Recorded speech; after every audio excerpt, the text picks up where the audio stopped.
అందరికీ కూడా శుభాశీస్సులండి. South India సర్వాధికారి యూట్యూబ్ ఛానల్ ద్వారా మంచి మంచి విషయాలన్నీ కూడా తెలుసుకోవచ్చు. సబ్స్క్రైబ్ చేసుకోండి, అలాగే షేర్ చేయండి, అందరికీ కూడా లైక్ చేయండి.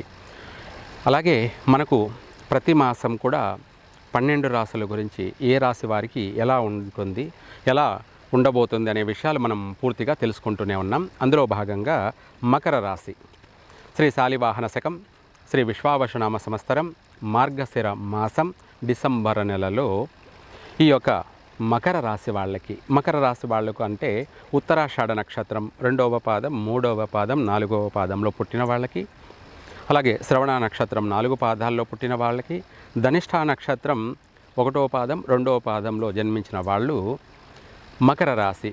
ఈ మకర రాశి వాళ్ళకి ఈ మాసంలో కొన్ని విషయాలలో చాలా అనుకూలంగా ఉంది. అంటే ఆర్థిక పరంగా పర్వాలేదు, ఏదైనా వ్యాపారాలు ప్రారంభం చేసుకోవచ్చు, కలిసి వచ్చే అవకాశాలు ఉన్నాయి. అలాగే వ్యాపారాలు కావచ్చు, లేదంటే ఉద్యోగ ప్రయత్నాలు కావచ్చు, ఉద్యోగ ప్రయత్నాలు కూడా కలిసి వచ్చే అవకాశం ఉంది, ప్రయత్నం చేసుకోండి. విదేశాలకు వెళ్ళాలనుకున్న వాళ్ళు ప్రయత్నం చేసుకోవచ్చు. ఉద్యోగ రీత్యా విదేశాలకు వెళ్ళి స్థిరపడతారు, అక్కడ అన్ని రంగాల్లో కూడా రాణించగలుగుతారు.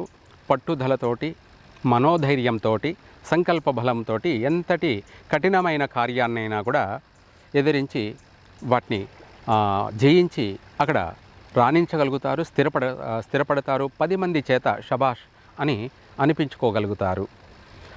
ఎవరైనా సరే ఎటువంటి కార్యాన్నైనా కూడా మీకు అప్పగించడం జరుగుతుంది, ఎందుకంటే మీరు పూర్తి చేయగలుగుతారన్న నమ్మకము, భరోసాతోటి ఉద్యోగంలో చేసేటువంటి చోట మీకు మంచి పేరు ప్రఖ్యాతులు కూడా వచ్చే అవకాశం ఉంది. అయితే సంతాన విషయంలో కొంత చికాకు కలిగించే అవకాశము ఉంది, లేదా మీ యొక్క ఆరోగ్య విషయంలోనూ ఆయుష్ విషయాల్లోనూ చాలా జాగ్రత్తగా నడుచుకోవాలి.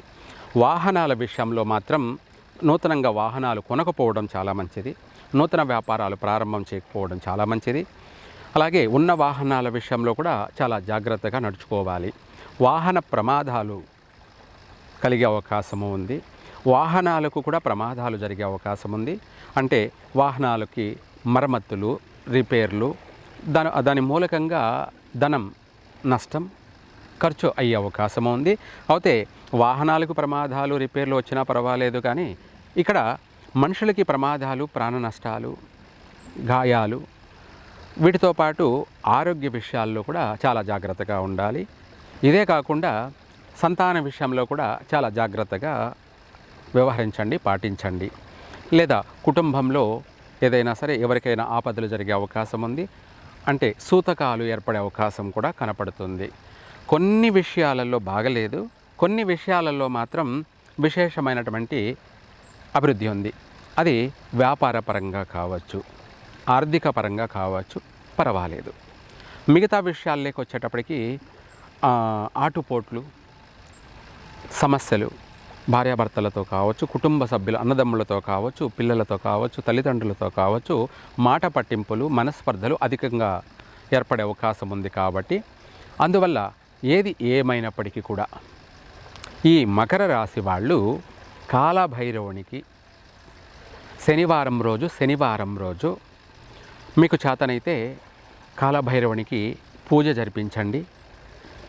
లేదా చేయలేని పక్షాన మీరే ఇంట్లో కాలభైరవ అష్టకం పఠించడం కానీ, కాలభైరవ అష్టకాన్ని వీలైనంత వరకు శనివారం ఉదయం కావచ్చు, లేదంటే సాయంత్రం సమయంలో కావచ్చు, అలా చేసినట్టయితే మీకు రాబోయే ఉపద్రవాలు, ప్రమాదాలు, నష్టాలు ఇవి నివారణ కలుగుతాయి. చక్కగా ఇంట బయట అన్నిట్లోనూ మీరు ప్రశాంతంగా జీవించగలుగుతారు, మనశ్శాంతిగా ఉండగలుగుతారు. కుటుంబంలో కూడా ఎటువంటి నష్టాలు, ఉపద్రవాలు జరగకుండా నివారణ జరుగుతుంది. ఇది తప్పకుండా మీరు వీలైతే గుడికే వెళ్ళి కాలభైరవుని దర్శనం చేసుకోండి. కాలభైరవుడు దేవాలయాలు అనుకూలంగా లేకపోతే సుబ్రహ్మణ్య స్వామికి విభూతితోటి భస్మాభిషేకం జరిపించండి. ఓం భూతిర్భూతీకరి పవిత్ర జనని వాపోగ విధ్వంసిని సర్వ ఉపద్రవనాశిని సర్వార్థ సంపత్కరి అంటే అన్ని విధాల మనకు సంపద కలగడం కోసం. సర్వార్థ సంపత్కరి భూత ప్రేత పిశాచ రాక్షస గణారిష్టాది సంహారిణి, ఎటువంటి చెడు అయినా సరే నాశనం చేస్తుంది, సంహరణ చేస్తుంది. సంహారిణి ఏ తాని శివమంత్ర పవిత్రతాని విభూషితాని త్రిపుండ్రకాని లలాటపట్టిలుంపిత దైవలికతాని దురక్షరాన్ని శ్రీకరంచ పవిత్రంచ శివ పవిత్రంచ. ఈ విధంగా ఆ యొక్క సుబ్రహ్మణ్య స్వామికి విభూదితో అభిషేకం చేసి ఆ పొడి విభూదిని ఇంటికి తెచ్చుకొని ఇంట్లో అందరూ కూడా విభూది ధారణ చేసుకోండి. 10,000 ఉపద్రవాలు కానీ, 10,000 కష్టాలు కానీ, 10,000 నష్టాలు కానీ అన్నీ కూడా వైదొలిగిపోతాయి. ఆ విభూది మీ యొక్క శరీరం పైన ఉన్నంత వరకు మీ దరిదాపులకు కూడా రావు. అష్ట కష్టాలన్నీ వైదొలిగిపోతాయి, ఆపదలన్నీ కూడా వైదొలిగిపోతాయి, ప్రమాదాలు ప్రాణ నష్టాలన్నీ కూడా తొలగిపోతాయి. చక్కగా ప్రశాంతంగా మనశ్శాంతిగా మీరు అన్ని రంగాలలో కూడా అభివృద్ధి చెందుతారు, రాణించగలుగుతారు. సర్వే జన సుఖినో భవంతు.